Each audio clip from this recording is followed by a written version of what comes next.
రాష్ట్రంలో భూకంపంతో ప్రజలు వణికిపోయారు. ములుగు కేంద్రంగా వచ్చిన భూకంపంతో అంతటా టెన్షన్ నెలకొంది. హైదరాబాద్లోనూ పలు చోట్ల స్వల్ప భూ ప్రకంపనలు వచ్చాయి. అయితే సిటీకి భూకంపాలతో ఇబ్బంది ఉండదని అంటున్నారు సైంటిస్టులు. భూమి కంపించడం అనేది సర్వసాధారణమని చెప్తున్నారు. అయితే ఏ స్థాయిలో ప్రకంపనలు వస్తాయనే దాని ఆధారంగా 4 రకాలుగా దేశాన్ని డివైడ్ చేశారని తెలిపారు.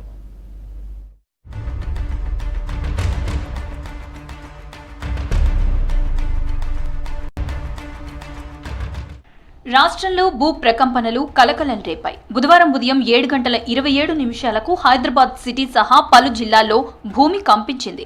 పిల్లలు ఉదయం స్కూళ్లకు, పెద్దలు ఆఫీసులకు వెళ్లేందుకు సిటీ అంతా బిజీగా ఉన్న టైంలో హైదరాబాదీలను భూకంపం భయపెట్టింది.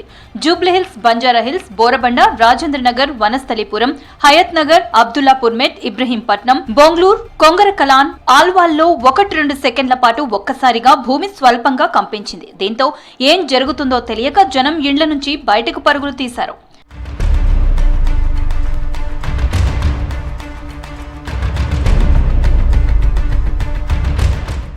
ఇదే టైంలో గోదావరి సమీప ప్రాంతాల్లోని ములుగు వద్ద రిక్టర్ స్కేల్ పై 5.3 తీవ్రతతో భూమి కంపించినట్లు హైదరాబాద్లోని సిఎస్ఐఆర్, ఎన్జీఆర్ఐ సైంటిస్టులు ప్రకటించారు. భూకంప కేంద్రం నుంచి 225 కిలోమీటర్ల వరకు దీని ప్రభావం ఉన్నట్లు చెప్పారు. ఈ భూకంపంతో సిటీలో ఎలాంటి నష్టం జరగలేదన్నారు. అయితే భూకంపాల పరంగా హైదరాబాద్ ఎంత సేఫ్ అన్న ప్రశ్న ఇప్పుడు అందరి మదిలో మొదలైంది. గతంలో చెప్పినట్టుగానే భూకంపాల పరంగా హైదరాబాద్ సేఫ్ జోన్లోనే ఉన్నట్లు సైంటిస్టులు చెప్తున్నారు. తెలంగాణకు భూకంపాల భయం లేదని, మన ప్రాంతం దక్కన్ పీఠభూమిలో సముద్రానికి ఎత్తులో ఉందని ప్రజలు నిర్భయంగా ఉండొచ్చంటున్నారు. భూమి కంపించడం అనేది సర్వసాధారణం. అయితే ఏ స్థాయిలో ప్రకంపనలు వస్తున్నాయన్న అంశం ఆధారంగా దేశాన్ని 4 కేటగిరీలుగా డివైడ్ చేశారు. అంటే ఎంత తీవ్రతతో భూమి కంపిస్తే ఎంత నష్టం జరుగుతుందో చెప్పే ఒక టేబుల్ ఇది. రిక్టర్ స్కేల్పై 7 తీవ్రతతో భూమి కంపిస్తే జోన్ 5గా, 6 నుంచి 7 రేంజ్లో వస్తే జోన్ 4గా, 5తో వస్తే జోన్ 3గా, 1 నుంచి 4 తీవ్రతతో భూకంపం వచ్చే అవకాశం ఉంటే దాన్ని జోన్ 2. వీటిలో జోన్ 5 అత్యంత భూకంప ప్రభావం ఉన్న ప్రాంతం. జోన్ 2లో సాధారణంగా భూకంపాలు రావు. ఈ జోన్ 2లోనే మన హైదరాబాద్ ఉందని సైంటిస్టులు తెలిపారు.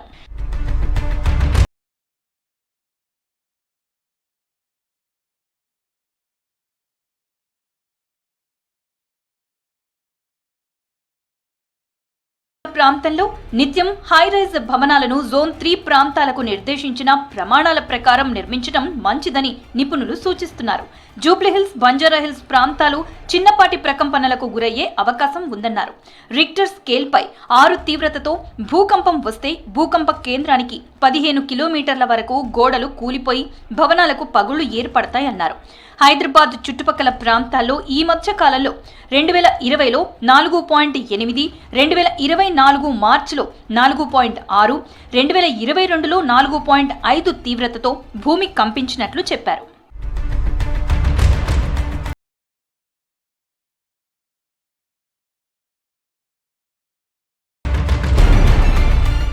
జనాభా పెరగడం, భారీ ప్రాజెక్టులతో భూకంపాల ఎఫెక్ట్ కనిపిస్తోందన్నారు. ఒకవేళ సిటీలో భారీ భూకంపం వస్తే తలదాచుకోవడానికి దగ్గరలో పెద్ద గ్రౌండ్లు కూడా లేవని అంటున్నారు. అగ్గెపెట్టల్లాంటి ఇండ్లు, ఇరుకు గల్లీలతో భారీ ప్రాణ నష్టం వచ్చే ఛాన్స్ ఉందన్నారు.